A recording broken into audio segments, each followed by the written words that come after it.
정확하게 얘기하면 이건 아니죠. 네, 7월 7일 김은재 뉴스인 두 번째 코너 특검 캐비넷입니다. 저희가 3특검이 활발하게 움직이고 있다 보니까 특별하게 월요일 신설 코너를 마련했는데요. 검사 출신 김용남 전 의원과 함께 특검에 한 발 더 깊이 있게 들어가 보는 시간인데 오늘 함께 하실 분은 박지훈 변호사님입니다. 두 분 안녕하세요. 네, 안녕하세요. 네, 안녕하세요. 네, 저희가 명예특검, 중림동 특검 이렇게 이름을 좀 고민을 하다가 그냥 특검 캐비닛이라고 하는 이름을 좀 코너명으로 만들게 되었는데요. 특검이 정말 빠르게 돌아가고 있다 보니까 이 시간에도 속보들이 나오고 있어서 이거 어떻게 봐야 될지 어떤 뉴스를 어떻게 좀 깊이 있게 들어가야 될지 두 분의 전문가들과 이야기를 좀 나눠보면 좋을 것 같다라는 생각이 들고요. 잘 부탁드리겠습니다. 네. 자, 아니, 무엇보다도 윤석열 씨 재구속이 이번에는 가능하냐가 가장 큰 관심일 것 같은데 법조인 두 분은 99.99% 정도? 걱정 없다 이 말씀이시네요. 100%는 말씀 못 드릴 것 같고 사실은 딱 순서에 맞춰서 하는 거 조금 빠른 것 같긴 해요. 예. 저는 생각해 보면 한 3번 정도 불렀다가 좀 확인한 다음에 이제 영장을 할 줄을 생각했었는데 보니까 한 번은 반조사했고 한 번은 제대로 조사를 했죠. 2번 예. 조사를 했고 영장이 갔는데 영장 내용 중에 중요한 게 몇 개 있습니다. 증거인멸 우려하고 도주 우려 같은 게 적시가 돼 있습니다. 예. 그리고 그 내용들이 상당히 길다고 지금 알려져 있거든요. 보도된 바에 따르면 그러면 범죄 혐의 사실 그러니까 지난번에 구속됐던 범죄 말고 다른 범죄들이에요. 예. 예컨대 뭐 계엄 때 국무회의 아니면 그 과정에서 사문서 위조, 허위문서 위조죠. 공문서, 예. 공문서 위조, 작성죄, 예. 공문서 예. 작성죄 예. 아니면 체포영장 집행 저지했던 예. 부분 등등이 새로운 혐의가 됐는데 그 혐의가 추가되면서 그 증거인멸을 같이 합쳐놓은 것 같거든요. 예. 예컨대 김성훈이라든지 강희구라든지 자, 그런 거 봤을 때는 영장이 발부될 가능성이 매우 높아 보입니다. 네, 근데 댓글창에는 하도 말도 안 되는 짓거리를 많이 봐서 불안하다 이런 말씀이 있거든요. 어떻게 보십니까? 그런 면이 없지 않죠. 네, 저번 제가 사실은, 댓글을 그대로 예. 읽었습니다. 이 짓 XX. 지금 3월 8일 날 석방돼서 넉 달 넘게 불구속 상태에 있었잖아요. 예. 그러면서도 지금 직위원 재판부에서 돌아가는 재판을 보면 이해하기 힘들어요. 왜냐하면 아니 무슨 재판을 저렇게 그냥 띄엄띄엄 해요. 사실은 재판을 곧 끝낼 생각 자체가 없어요. 예. 재판 일정 자체가 올해 안에 안 끝나요? 우리 안에 안 끊는. 야. 그러니까 무슨 생각인지 그냥 보니까 아마 이렇게 시간 보내다가 자기는 내년 연초에 나가려고. 법관 인사로 어디 전출 가면서 놓고 가려고 하는 것 같아요. 그 책임감 없는 거 아니에요? 그러니까 말이 안 되지. 그러니까 하려면 구속 취소도 말이 안 되는 거였지만 일주일에 적어도 2-3번 정도는 재판을 해서 빨리빨리 끝내야 되는데 그렇다 보니까 야 법원이 왜 저러냐. 예. 그러다 보니까 저도 영장이 당연히 나올 거라고 생각을 하는데 이 믿을 수가 있어야지. 이 그런, 법조인조차도 걱정하는 현실. 불안감이 좀 있는 거죠. 근데 예. 사안에 비추어서 사실은 불구속 상태에서 재판하는 거는 적절하지 않죠. 예. 구속 상태에서 그러니까 외부와 좀 차단된 상태에서 빨리빨리 진행을 해야 되고 불구속 재판은 아무래도 오래 걸릴 수밖에 없거든요. 선고까지 뭐 이번엔 믿어보죠. 뭐. 이번엔 나온다. 예. 구속이에요. 60장 중에 16장이 증거인멸 우려. 라고 하는 거 봤을 때는 뭐 보도됐기 때문에 그 특검이 하여튼 언론 플랜 잘하는 것 같아요. 특검이 하는 건지 뭐 어디서 하는지 알 수는 없지만 윤석열 측인지는 모르겠지만 어쨌든 특검에 유리한 내용들을 뭐 특검이 한다고 가정했을 때 예. 김성훈이 변호사들이 나가니까 그 후로는 또 말 바꿨고 뭐 이런 얘기들 나오지 않습니까? 그게 증거인멸 우려라고 또 연결이 될 수 있거든요. 그래서 그런 거 봤을 때는 영장의 발부 가능성이 더 높아 보이지 않나 생각이 안 되는데 이걸 하는 건 또 아닙니다. 한 번 더 불렀다 해도 되는데 예. 굳이 했다는 거는 이제쯤 성숙했다고 보고 하는 거라고 저는 이렇게 판단하고 있습니다. 그 영장 전담 판사에 대한 사람들의 걱정도 있던데 그 부분에 대해서는 두 분 혹시 어떻게 보시는지요? 근데 사실은 판사들이라고 그 외부 환경에 완전히 그 떨어져 있는 게 아니거든요. 솔직히 말씀드리면 솔직한 거 좋습니다. 8년 전에 이른바 국정농단 사건이 있었잖아요. 예, 예. 박근혜. 물론 그때는 수사를 주로 담당하는 사람이 그러니까 윤석열 당시 뭐 검사 나중에 이제 문재인 정부 들어서고 나서는 서울중앙검사장이 됐습니다만 뭐 한동훈 3차장 예. 뭐 여기서 주도를 한 사건 수사는 정말 그 객관적으로 법조인의 시각에선 무리한 수사가 많았어요. 아 한동훈 예. 예. 그리고 무리한 법 적용이 많았어요. 예. 특히 직권남용죄와 관련해서는 야, 저렇게 한두 끝도 없이 확대 해석해도 되는 거야? 근데 그때 영장 다 나왔어요. 구속영장 까놓고 얘기해서 결과적으로 또 무죄가 나오기도 했었던 다 건이 무죄 나왔죠. 있었죠. 나중에 예, 예. 무죄가 직권남용은. 왕창 났지만 예. 어쨌든 구속영장은 거의 다 나왔단 예. 말이에요. 그러니까 시류를 타는 거죠. 아. 법원 특히 이 영장 재판 단계에서는 예. 시류를 그렇게 타다가 아. 이번은 왜 시류를 거꾸로 타지? 이런 의문점이 좀 있긴 있어요. 네, 그 구속영장 관련해서는 오늘 특검에서 이야기를 했는데요. 그러니까 유출된 문건 자체가 본인들이 보유하고 있지 않은 문건이기 때문에 이것은 윤석열 쪽에서 나간 걸 것이다라는 취지의 주장을 하고 있다라는 말씀을 드리면서 다만 이제 수사 관련된 내용들은 기자들이 이제 단독이라고 보도하고 있다 보니까 또 오늘 박진 변호사님이 그렇게 평가해 주셨다라는 생각이 들기도 합니다. 그러면 이제 또 다른 관심사가 한덕수이거든요. 네. 윤석열은 걱정 없다고 한다면 이 수사가 한덕수까지 갈 수 있는 것이냐. 그밖에 다른 사람들도 구속이 되거나 혹은 내란죄가 적용이 될 수 있느냐라는 부분일 텐데. 그 한덕수가 피하기 어려워 보입니다. 한덕수 전 총리 같은 경우도 조사를 받았는데 이게 표준 조사라고 제가 표현을 할게요. 표준 조사요? 오전 10시에 가서 11시 반에 돌아왔습니다. 밤에. 그러니까 중간에 이제 열람 시간이 꽤 길었긴 길었지만 예. 야간 조사 안 하고 대략 9시에 10시간 정도 조사 받았습니다. 예. 사람이 하루 정도 받을 수 있는 아주 그 질 문답 중에 거의 다 문답을 다 했던 것 같아요. 그러니까 만약에 반항하거나 다른 얘기 했었으면 시간을 못 채우거나 아니면 뭐 또 하거나 하는데 거의 다 했던 것 같거든요. 그리고 또 윤석열 청구 그 영장에 공범으로 적셔야 돼 있기 때문에 예. 영장 가능성이 매우 높습니다. 그 영장을 치면 나온다라고 보세요? 나온다고 봐야 되지 않을까 싶어요. 우두머리는 아니지만 내란의 주요 종사자가 될 가능성이 높고요. 예. 지금 한덕수 총리가 좀 아쉬운 부분이 그거예요. 본인이 뭐 의도했는지 몰라도 예. 너무 많은 말을 내뱉어 놨었어요. 아. 국회라든지 탄핵 가가지고 예. 아니면 헌법재판소 가서 했던 말들 그 말들하고 배치되는 팩트들이 드러난 거거든요. CCTV라든지 예. 아니면 뭐 강호구 진술이라든지 예. 그걸 극복을 못합니다. 그래서 저는 한덕수 같은 경우는 증거인멸 우려라든지 등등으로 범죄 중대성도 있고 해서 영장을 낼 것 같고요. 낸다면 발부될 가능성이 높아 보이는 그런 예. 상황입니다. 내란죄로 적용이 되면 사실 최소 무기징역 아닙니까? 네. 이제 유죄가 나온다면 평생 이제 그럼 감옥에 있어야 될 상황으로까지 봐야 되겠네요. 근데 내란 주요 종사자는 조금 다르긴 한데 그 형이 그래도 사실은 뭐 완전 부하 내동한 사람이 아니고 주요 종사자라면 중형이 될 가능성이 높겠죠. 예. 한덕수와 관련해서는 어떻게 좀 전망하십니까? 아니 일단 허위 공문서 작성은 거의 뭐 최종적으로 선고 단계에 가더라도 인정이 될 거고요. 예. 유죄가.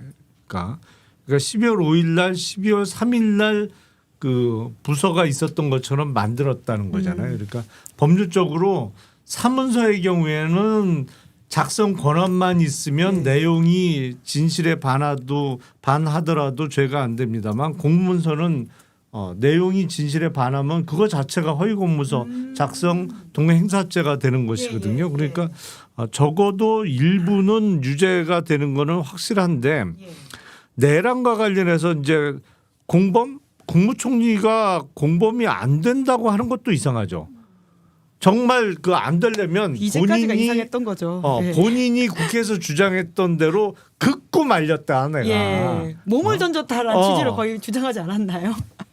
근데 그게 아닌 것 같잖아요 지금. 거의 아닌 게 CCTV를 통해서 확인이 되고 있는 분위기고 구체적으로 정말 조목조목 물어볼 때 그 꽤 인정이 될 수밖에 없었을 거예요. 한덕수 전 총리의 그 진술에 의하더라도 일부는 인정할 수밖에 없을 거고. 근데 수사에 뒤늦게 협조한 거를 얼마나 감안할 거냐.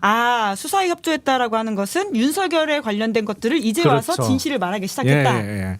그것도 근데, 감안이 될 수 있습니까? 감안할 수 있죠. 근데 애초부터 그랬어야 되는데 애초에는 딴 얘기하다가 좀 예. 뒤늦게 특검 단계에 와서 수사 협조를 얼마나 진실되게 했느냐 그리고 그걸 얼마나 감안해 줄 거냐 예. 그 문제인 것 같아요. 그래서 특검 단계에서는 구속영장을 치고 법원에서는 한번 고민해 볼 만한 그 정도 상황 아닐까 싶어요. 그러니까 모든 게 이제 여기 검사 출신 계시지만 우리가 풀리 박인이라고 이거를 사실은 법적으로 할 수가 없습니다. 그렇지만 어느 정도 감안을 해줘요. 그렇죠. 뭐 예컨대 네. 마약 사건에서 마약에 대해서 얘기를 해주면 구형할 때 줄여주거든요. 그런 것처럼 예. 수사에 협조했다 이래 예, 가서 예. 마찬가지로 저는 한덕수가 어떤 얘기를 했냐에 따라서 가서 내 얘기는 충분히 다 하고 예. 윤석열 얘기를 충분히 해줬다면 감안은 받을 수가 있을 거예요. 일종의 수사 기법인 거네요. 기법이죠. 뭐 그걸 예, 갖고 예. 막 협상을 하거나 뭐 딜을 하거나 하면 예. 그게 불법적 요소가 있을 수 있지만 예. 기법상으로 이 정도 인정을 하고 남의 중요한 외환죄 조사가 지금 중요하거든요. 뭐 관련된 얘기도 사실 있을 수 있고요. 예. 또 검사들과 그렇죠. 관련돼 있는 검사 부분도 얘기도 있고요. 있을 예, 수 있고요. 예. 그래서 그게 뭔지가 뭐 지금 영장엔 적시가 안 됐을 건데 예. 그런 것들이 한덕수의 신병 처리하고 가장 관련이 있을 것 같다는 생각이 많이 듭니다. 그럼 김성훈의 입장 변화라고 똑같아요. 하는 다 것도 똑같아요. 똑같이 자기 살려고. 자 살아야지요. 뭐 있으면 뭐 합니까? 뭐 준효성이를 뭐 해줍니까? 아무것도 못 해주거든요. 지금 다 이상하잖아요. 강의구 뭐 김성훈이 모든 사람 들어갔다 나온 사람들이 다 눈빛이 이상해져 버렸어요. 그런 것들하고 지금 조사를 그러니까 특검이 우리 여기서 얘기했나 우리 김영남 의원께서 조은석 특검이 그런 걸 잘한다. 살살 이렇게 흘리고. 예. 그래서 이 수사 자체를 확 이렇게 흔든 그게 뭐냐면 조사 받으러 오는 사람도 겁을 먹는 거예요. 저 정도 알고 있다고? 나 가면 큰일 나네. 오. 그게 여론 형상이거든요. 아마 그래서 모든 사람들이 거기에 지금 많이 휘둘리고 있는 상황이 아닌가 예. 그렇게 예측이 됩니다. 근데 아쉬운 거는 사실은 이 정도 뭐 수사력 내지는 이제 수사 기법을 조은석 특검만 알고 있거나 할 수 있는 건 아니거든요. 그렇죠. 근데 그동안 안 했던 왜 안 거지, 했냐고. 그러니까. 검찰에서 안 한 거지. 왜 안 한 겁니까? 그러니까 정신 나간 선수들이죠. 했었어야죠. 했었어야죠. 진작에 했었어야죠. 그러니까 결국 그러니까 특검까지 갈 수밖에 없는 상황을 검찰이 초래했고 검찰 개혁은 피할 수 없는 시대의 아젠다라는 말씀이실 텐데, 근데 조은석 특검의 수사 기법이라고 하는 게 뭐 특별할 건 없다고 했지만 이게 뭔가 있다라는 취지의 이야기를 박지훈 변호사님이 하셨거든요. 혹시 좀 겪어보셨습니까? 아니 가까이서? 그 전에도 유명했어요. 유명했어요. 그러니까 조은석 특검이 연손 19기인데, 예. 그러니까 약간 호불호가 갈리지. 어떤 점에서요? 좋아하는 사람들은 어쨌든 잡아 넣으니까 잘한다. 처음에 조은석 특검 임명됐을 때 나왔던 우려가 윤석열 전 대통령이 했던 수사 기법과 비슷할 수 있다라는 취지의 지적이었던 게 기억이 납니다. 그러니까 이제 그 성과를 내니까 잘한다. 뭐라는 평가가 있고 또 반대되는 측면은 야 저렇게 해도 되냐? 그러면서 이제 네, 그러게요. 좀 너무 목적을 중시하는 거 아니냐? 뭐 이런 시각도 있는 거고. 예. 근데 지금 급하니까 뭐. 근데 어떻게 보면 윤석열식 수사 기법을 윤석열이 겪고 있는 게 아닌가라는 생각이 들기도 근데 합니다. 그거는 그 사실은 검사로서는 조은석 특검이 4년 선배예요. 그렇죠. 나이는 어리지만 나이는 적지만 그러니까 그거는 뭐 윤석열 시기라는 거는 말이 안 돼. 앞뒤가 그 전후 관계가 바뀐 거예요. 그건. 오히려 조은석한테 배운 건가요? 그렇죠. 왜냐하면 4년인가 5년 선배고요. 나이는 이제 반대긴 한데 4년인가 5년 반대인데 그래서 특수통인데 더 미리 있었고 학교도 아마 다른 걸로 제가 알고 있는데 그러다 보니까 원래 또 거기 가면 윤석열 형이라고 많이 왜냐하면 나이가 늦게 들어오다 보니까 그런 거 신경 안 썼을 것 같아요. 학교 다르니까 후배는 후배고 아마 특수 수사 관련돼서 많은 것을 보고 배웠지 않았을까 윤석열이 한동훈 등등 뒤로 가면 그래서 어쩌면 조은석 특검이 좀 전에 얘기했지만 그런 평은 많았어요. 이게 표현이 맞나? 이게 그냥 이게 악랄하다 이런 얘기가 있었거든요. 이거 저 같은 이 평을 얘기하면 안 되는데 왜냐하면 그만큼 무섭다 걸리면. 근데 그 같이 하는 입장에서는 잡아 넣으니까 꼬린 시키니까 구속은 시키거든 무조건. 뭐 평이 그런 분들 입장에서 좋은 거죠. 윤석열 큰일 났습니다. 윤석열은 큰일 난 건 임자 맞다. 만났다. 임자 만났다라는 말씀이신 건데, 그러니까 와중에 또 단독 보도가 나온 게 있는데요. 그 김성훈 전 차장이 진술을 바꿨다라는 취지의 보도에 대해서 윤석열 씨 쪽에서는 김성훈 전 차장이 그런 걸 안 했을 거다 이런 식의 주장을 또 했다는 거예요. 이건 어떻게 봐야 됩니까? 했다는데 아니, 왜 안 했다고 하시죠? 이게 뭡니까? 근데 이거 의미가 없는 짓입니다. 예. 그냥 뭐 아무 말 대잔치라고 저는 아. 생각합니다. 이게 언론에 낼 것도 아니고요. 하지 않는 것으로 확인했다. 이게 뭐냐면 또 회유하는 거거든요. 아, 이것도 회유예요? 그러니까 왜 이런 이거 짓을 하냐는 증거인멸 거예요. 아니에요? 그러니까 제가 답답하다는 거예요. 입 닫고 있어야 돼요. 김성훈이가 그렇게 얘기했고 이럴 가능성이 있죠. 전화했겠죠. 변호사나. 야, 너 불었냐? 아니, 안 불었는데. 네. 그래 그거 보고 지금 얘기한 거예요. 이제 단적 예를 한 거예요. 근데 어떻게 압니까? 김성훈하고 수사하는 사람들만 아는 거예요. 예. 조서에 남긴 거고. 그러니까 이렇게 하면 또 회유하거나 압박했을 가능성이 있어 보이거든요. 그러니까 좀 답답해요. 하지 말아야 될 거를 계속 하는 모양새고요. 그렇네요. 변호인단들이. 그러니까 저거는 이제 나중에 재판 과정에서라도 예. 김성훈 전 차장의 그 피의자 신문 조서가 있을 거 아니에요. 그거의 진정 성립 내지는 신빙성을 탄핵하기 위한 미리 이제 작업처럼 흔들려고. 보이는데 예. 영장 재판에서도 써먹겠죠. 김성훈이 그렇게 진술 안 한 걸 우리가 확인했다. 그 조서에 적혀 있는 내용은 그 실제 진술이 이루어진 게 아니다. 뭐 이런 식의 주장을 하겠죠.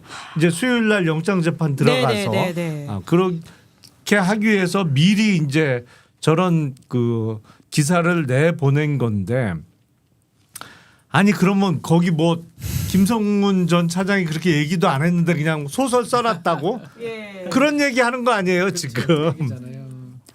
두 분의 이런 일타 해설을 들으니까 왜 저런 말을 했는지가 딱 그 그러니까 이면이 답답한 보이네요. 게 그것도 예. 답답. 이건 좀 다른 얘기긴 한데 그 3부 특검 들어오니까 이사를 해버렸어요. 예. 그런 게 나쁜 거예요. 아, 그럴 때는 증거인멸. 차라리 있어야 돼 그냥 아. 가져가세요라고 예, 해야 예, 되지. 예, 이것도 예. 마찬가지예요. 예. 뭐가 무서워서 미리 움직인 거잖아요. 제풀에. 이것도 사실은 이런 언론 보도를 정말 확실치 않으면 안 하는 게 맞고요. 예. 이게 결국은 만약에 특검이 여기 이용한다면 봐라 또 회유하네. 또 증거인멸하네. 라고 영장 심사 가가지고 얘기할 수 있는 부분이거든요. 답답합니다. 예, 수가 빤히 보인다. 속내 해설 제대로 해주시니까 너무 재밌다라는 생각이 드는데 그런데 지금 내란 특검의 말에 따르면 윤석열 씨 구속영장은 내란 특검에서 이렇게 지금 유출된 게 아니라 윤 씨 쪽에서 나갔다라는 그렇죠. 거거든요. 왜 이런 행동을 할까요? 일단 이제 실무적으로 보면 구속영장을 이제 특검이나 뭐 검사가 법원에다 접수를 하는 거죠. 예. 근데 사실은 옛날에는 법원 접수된 상태에서 언론에 많이 유출이 됐었어요. 뭐 기자 그전부터 한 분들은 그 영장 접수하는 당직실이나 이런 데 가서 사진 찍고 막 다 했거든. 근데 요새는 그거 못하게 한단 말이에요. 못하게 한단 말이에요. 대신 구속영장이 법원에 청구가 되면 그 변호인은 그러니까 지금 같으면 윤석열의 변호인들은 영장 사본을 신청할 예. 수가 있죠. 그러니까 그 영장 사본을 갖고 있어요 변호인들은. 예. 그러니까 방어하려면 필요하죠. 그렇죠. 예, 그걸 보고 검토를 해서 의견서도 써내고 뭐 그 변호 계획을 짜야 되니까. 그러니까 특검은 이제 본인들 쪽에서 나간 건 아니다. 이거 자신 있다 이거지. 예. 게다가 누가 유출했는지 특정할 수 있다는 식의 말까지 했대요. 그러니까 그렇게 되면 사실은 변호인들도 위축되죠. 세게 경고하는 거네요. 아니 야, 그리고 이 수싸움 그 엄청납니다. 8년 전에 판박이에요. 8년 전에 그 윤석열 한동훈 커플이 많이 써먹었던 수법 중에 뭐가 있냐면 그 국정농단 사건의 피의자나 피고인을 변호하는 변호사 사무실 압수수색 압수수색했어요. 무지 많이 했거든. 기억나요. 예. 그러니까 겁주는 거라고 볼 수도 있고 예. 뭐 또 확인되는 걸 수도 있고 근데 사실은 영장을 이 변호인 측에서 사실 그걸 유출하거나 공개할 이유는 사실 없어 보이거든요. 제가 봤을 땐 그래요. 근데 왜 이걸 했느냐 이 부분인데 그게 뭐 없는 얘기를 뭐 저렇게 하진 않을 것 같고요. 어쨌든 간에 변호인단에서 계속 수사 방해했던 측면들은 계속 있어요. 예를 들어서 진술 회유한다든지 그 겹쳐요. 김성훈이나 뭐 등등하고 네네. 그런 것들을 하고 마찬가지로 또 지난번에 1차 조사 때 박창한 총령 들어왔을 때 안 받으러 간다 그러게요. 조사 이게 아마 변호인단하고 계속 했던 얘기로 보이거든요. 그런 거 봤을 때는 경고적 측면이 좀 크지 않나. 더 이상 하면 가만 안 놔두겠다라고 지금 보이고 아마 유출해서 이게 뭔 사실 큰 상관은 없죠. 어차피 보도할까? 저는 그런 생각이 들거든요. 이거 유출해가 이거 중요한 비밀인데 이거 유출 그거 다 아는 내용인데 이게 왜 저렇게 할까? 저는 그래서 저는 그런 생각이 좀 듭니다. 기싸움이네요. 기싸움 견제하는. 구속영장 실질심사. 너희들 변호사들 너희들 예. 가만 너 이거 범죄다 이거. 대한변협 얘기한다. 고소한다, 고발한다. 뭐 이런 걸로 저는 인식이 좀 됩니다. 네. 내란 특검과 관련해서는 또 하나의 재밌는 뉴스가 있었는데요. 지금 내란 특검이 주시하는 것 중에 하나가 이상민 전 장관 자택을 압수수색하는 과정에서 지난 2월에 경찰특별수사단이긴 했는데 돈다발이 나왔다는 거예요. 물론 이상민 전 장관 쪽에서는 부인하고 있습니다. 그런 사실 없다라고 하는 건데 이 뉴스 어떻게 보셨습니까? 이상민 전 장관의 진술이 조금 왔다 갔다 한 거 아닌가요? 처음에는 제가 듣기로는 비자금 몇백이었다라고 하다가 이제는 아예 부인을 하고 있는 상황이죠. 아니 중간에 뭐 보관한 거다 내 게 아니다 뭐 보관한 거다 뭐 이런 얘기도 나왔던 것 언론 같은데. 보도가 예. 그러니까 정말 그 있었다면. 예. 근데 경찰관들이 거짓말할 이유가 있나요? 없었던 걸 있었다고 거짓말할 이유는 없을 것 같은데. 그리고 그 세간에 알려지듯이 그게 수십억 원대의 현찰이었다. 예. 그럼 당연히 이상하죠. 당연히 이상한 일이지 그거는. 아니 수천만 원의 현찰도 보통은 집에 잘 없지 않습니까? 굉장히 부피도 굉장히 클 것이고 그렇죠. 이걸 어떻게 가지고 있었나? 저는 이게 이번 3특검의 초반을 어떻게 흔들 수 있는 중요한 저는 터닝 포인트 같은 생각이 들거든요. 돈이 나올 줄 몰랐어 이 사건에서. 그러니까요. 내란 특검에 돈 나오진 않습니다. 계엄해달라고 뭐 뇌물 바치진 않을 거 아니에요. 돈이 나올 거란 생각을 못했는데 뭐 이상민 전 장관은 어쩌면 실세예요. 이 정부 윤석열 정부의 뭐 넘버 2 아니면 넘버 3가 될 정도의 실세한테 32억입니다. 금액이 정확한 건 아니에요. 에르메스 가방 알려진 바 이죠. 8개 정도의 32억. 제가 아는 판사 중에 그런 현금을 좋아하는 판사는 없습니다. 저는 없다고 알고 있거든요. 그럼 두 가지인데 변호사 하면서 모아둔 거 정관 받아가지고 그러면 이거를 이렇게 모아가 뭐 집 살 거예요 이걸로 못 사거든요. 네. 뭐 금 살 거예요. 못 사거든요. 그리고 그거를 명품 가방백에 넣었다는 건 누구한테 전달하거나 보관하는 효과가 있다면 본인 돈이 또 아닐 가능성도 배제할 수 없고 여러 가지 이 돈이 너무나 재밌어요. 그래서 기상민 입장에서 옛날에는 요리조리 피해갔어요. 서머즈처럼 이렇게 멀리서 이렇게 쭉 보니까 단전단수 문건이 보이더라. 그거는 딱 걸리는 것만 얘기를 한 거예요. 단전단수 문건 했다 하니까 나머지는 CCTV 나오기 전까지는 계속 부인했거든요. 돈은 사실 쉽지 않습니다. 단돈 3천만 원 또 어째 생겼는지 어째 쓰는지 이걸 입증하거나 본인이 소명을 해야 되는데 32억에 해당하는 돈을 만약에 맞다면 그것도 감추려고 했던 수사기관도 좀 놀랍고요. 이걸 발견했으면 어떻게 조치를 취했어야 되는데 두 번째 이게 만약에 어디서 와서 보관하고 있는 거라면 이거는 내란 특검, 김건희 특검 다 연관되는 돈이 아닌가 이 생각을 좀 해봅니다. 일단 그 이상민 전 장관이 변호사 시절에 그 세무 신고를 안 하고 현찰로 받아서 모았던 돈이다. 저는 그건 가능성 제로라고 그렇죠. 네, 생각해요. 설사 그렇다고 하더라도 불법 아닙니까? 아니 그건 뭐 불법인데. 탈세는 되겠지만 그 가능성은 거의 제로에 가까워요. 왜냐하면 이상민 전 장관이 판사하다가 변호사 개업한 게 2007년도예요. 그런데 보통 흔히 전관 변호사로서 개업해갖고 1, 2년 동안 좀 돈을 많이 버는 것이거든요. 너무 오래됐어요. 정관의 예우를 받기에는 그렇게 돈을 지금 가지고 있을 수 그러니까 없다. 그 이후에는 그렇게 큰 돈을 벌 기회가 없었을 거고 그때 벌었다고 하더라도 여태까지 현찰로 보관한다는 거는 그건 불가능해요. 바보가 아닌 한. 왜냐하면 현찰은 이자가 안 붙잖아요. 차라리 어디 가서 그 골드바를 사다 놨다고 하면 몰라도 현찰을 그렇게 수십억 원씩 집에서 보관하는 거는 말이 안 되고. 이자만 놓치는 게 얼마나 그럼요. 되나. 예. 맞네. 그러니까 예. 그 정도 큰 돈이면 바보가 아니라 인플레이션 생각을 안 할 수가 없거든요.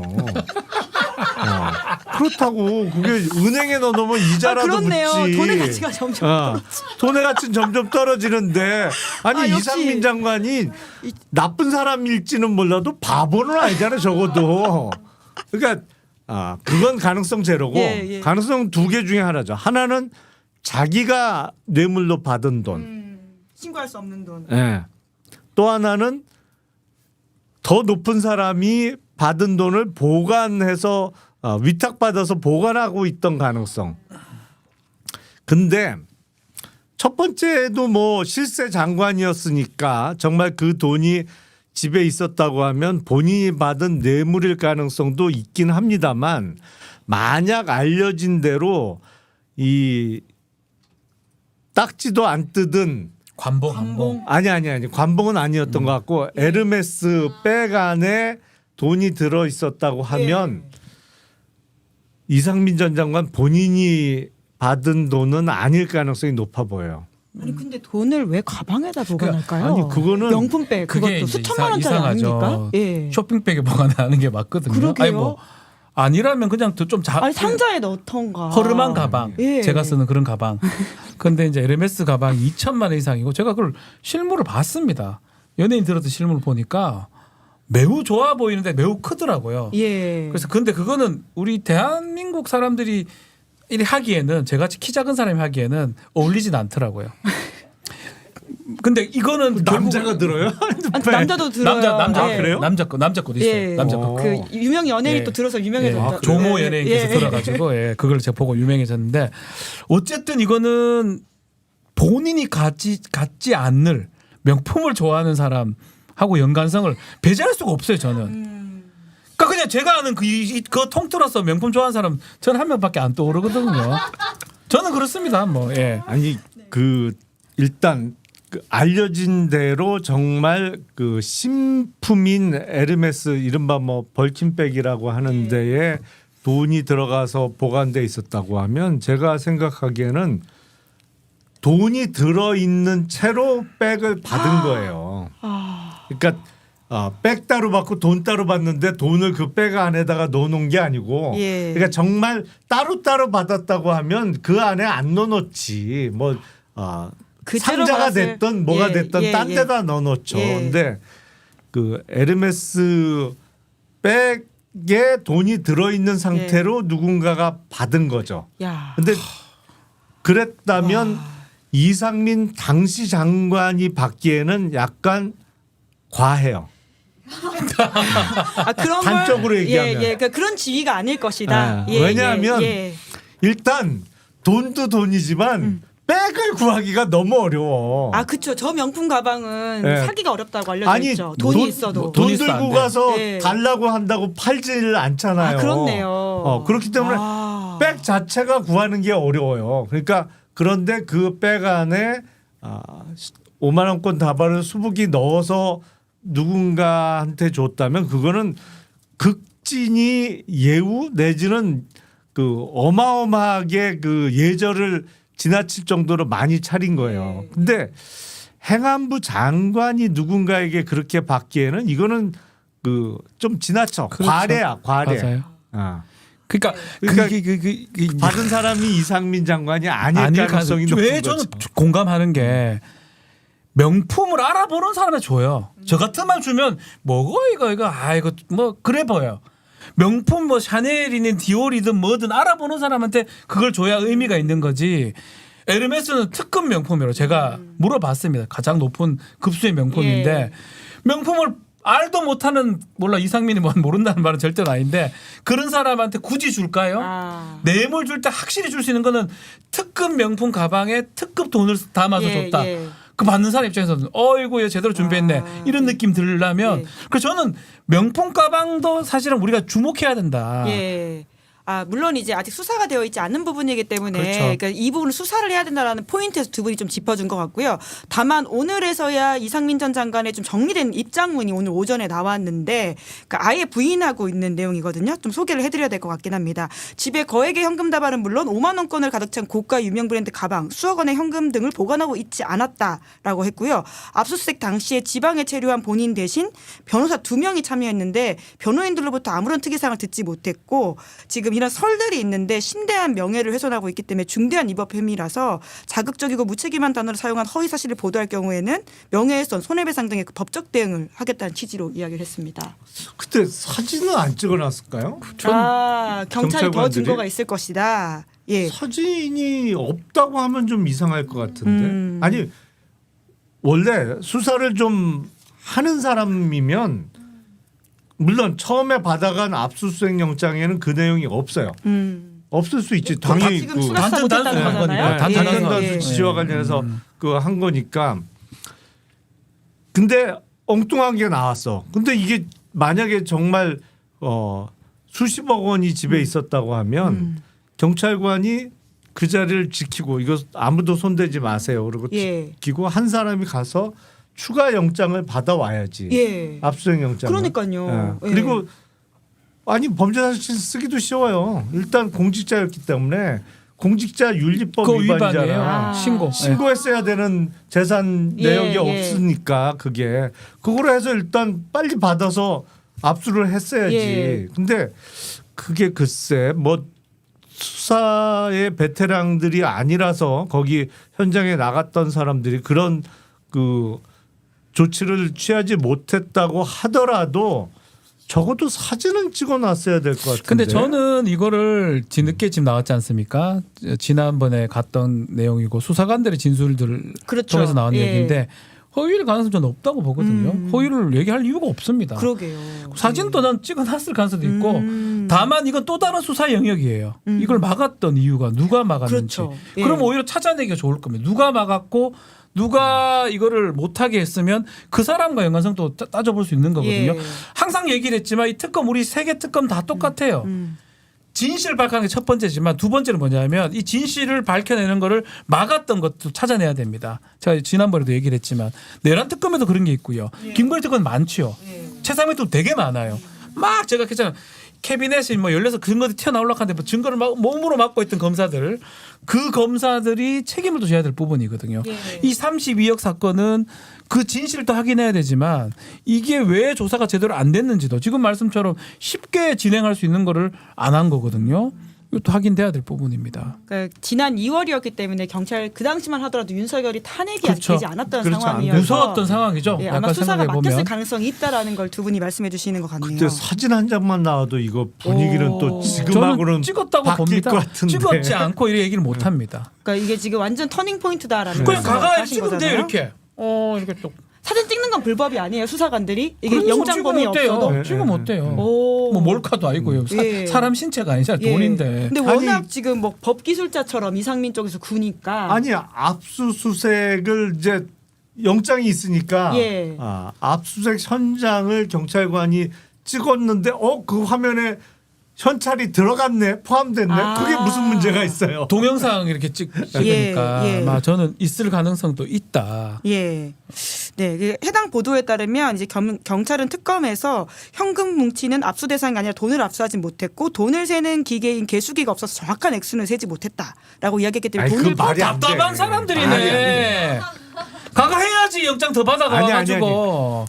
아니 돈을 다 풀어서 이렇게 하지는 않았을 거 아니에요. 예, 예. 다 100장 단위로 예. 묶어놨겠지. 딱 들으면 알아요. 이게 얼마인지. 그러니까 그거는 5천 만에 이게. 개수만 세도 되는 거고 그건 개수기가 없어서 뭐 액수를 모른다는 건 말이 안 되죠. 예. 하고 있어요. 중요한 수사 내용의 대상이 될 수 있기 때문에 저희가 이야기를 좀 길게 네. 했고요. 그래도 끝으로 김건희 씨 관련된 이야기를 안 할 수가 없을 것 같습니다. 김건희 특검도 지금 원희룡 전 장관, 김건희 씨 모친 오빠 등에 대해서 출국 금지 조치했다고 하는데 보통 김건희 씨는 언제 소환 조사할 거라고 보십니까?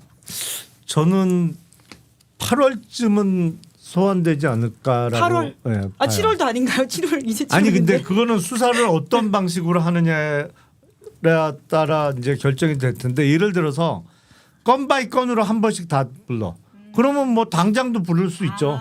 그러니까 도이치모터스 주가 조작 같으면 그거로 불러서 그 관련한 피신을 받고 돌려보내.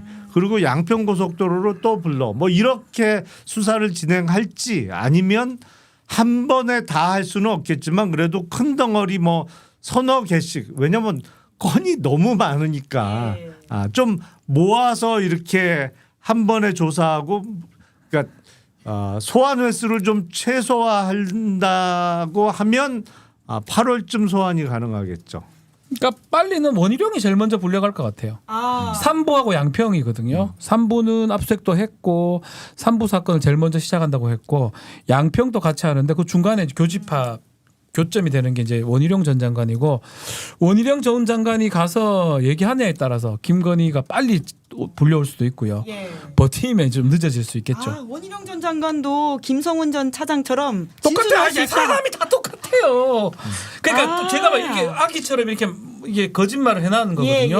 하나만 틀어지면 도미노처럼 무너집니다. 원희룡이 많이 바꾸잖아요. 원희룡과 근처에 사람도 다 바꿔야 돼요. 근데 왜 거짓말했니? 그러니까 죄수의 딜레마 같은 거예요. 서로 따로 불러가지고 막 물어보면 그런 거 비슷한 건데 원희룡 전 장관이 이제 버티면 모르겠지만 글쎄 저는 버틸 수 없을 것 같다는 생각도 들고 버틸 이유도 사실 없어 보이거든요. 모르겠어요. 뭐 끝까지 버틸 충성심을 뭐 발휘할 수도 있겠지만 지금 출금을 했다는 거는 이제 구속도 염두에 두고 한다고 저는 보는 게 맞다고 보는 게 생각이 듭니다. 역시 실무를 해보신 두 분 검사 출신, 군 검찰 출신이셔가지고 훨씬 더 흥미진진하게 듣다 보니까 댓글창에 시사인이 셜록됐다고 이야기까지 나오고 있는 상황이어서 앞으로의 수사가 더 기대가 되기도 하고 이 수사는 이런 맥락이었구나라는 걸 알게 되는 시간이었던 것 같습니다. 이제 마무리해야 될 시간인데 계속 이제 특검이 진행이 되고 있거든요. 각 특검 저희가 못 다룬 특검도 있는데요. 뭐 지금 하는 내란 특검도 괜찮고 최상병 특검이나 김건희 특검 중에서 이 포인트는 이걸 봐야 된다. 혹시 마무리로 좀 짚어주실 게 있으실까요? 그래요. 뭐 저는 최상병 특검이 그래도 지금 좀 적게 주목을 받고 있습니다. 근데 최상병 특검이 시작할 때부터 최상병 특검은 사실은 마지막만 확인하면 되는 거거든요. 경로 부분. 지금은 조금 처지는데 이래 말하면 또 하나실라나 이명헌 특검이 보여지기를 아마 결과는 좀 더 빨리 내지 않을까. 제 개인적으로 봤을 때는 경로 부분 확인이 된다면 그 800에 7070인가요? 800에 그거만 확인하면 사실 끝나는 거거든요. 곧 저는 드러나면 아마 최상병 특검이 가장 큰 성과를 빨리 내지 않을까 개인적으로 한번 예측을 해봅니다. 와중에도 서울신문에서 단독 하나 떴는데요. 임성근 부인이 김건희 씨 측근과 연락한 정황이 있다라고 해서 금융로브에 관련된 수사가 속도를 낸다라는 게 막 50분, 43분 이때 나온 소식입니다. 워낙 방금 나온 거여가지고 말씀처럼 속도가 날 것 같네요. 날 겁니다. 특검이 시작될 때 윤석열, 김건희 두 사람 중에 누가 먼저 구속될 것 같냐라는 질문에 아마 그 내란 특검에서 윤석열을 먼저 구속할 거다. 이유가 뭐냐? 조은석 특검이 남보다 뒤처지는 거 못 참을 거다. 캐릭터적 분석으로. 일단 딴 사람이 먼저 구속하는 그 꼴을 못 볼 거다. 기본적으로. 신병 확보 먼저 한다. 그런 말씀을 드렸는데 지금 그 김건희 특검하고 최상병 특검에서는 제가 보기엔 이정호의 신병을 어느 쪽에서 먼저 확보하느냐. 그게 중요할 것 같아요. 이정호라는 사람도 양쪽에 다 걸려 있잖아요. 그렇죠. 사실은 최상병 특검도 그렇고 삼부토건 사건 비롯해서 이제 김건희 특검 쪽에도 이정호라는 사람이 키맨 역할을 했기 때문에 둘 중에 누가 먼저 소환하고 누가 먼저 신병을 확보하는지 두고 보면 누가 잘하는지 알겠죠. 다음 주에는 이 이야기를 이어가면 될 것 같다는 생각이 들고요. 블랙펄 인베스트먼트 대표였던 이종호 씨가 어디로 먼저 가느냐를 좀 집중해서 이번 주에 살펴봐 주시면 좋겠다는 생각이 듭니다. 두 분 덕에 너무 재밌게 이야기를 잘 들었고요. 다음 주에 또 이렇게 이야기를 나누도록 하겠습니다. 두 분 수고 많으셨습니다. 고맙습니다. 감사합니다.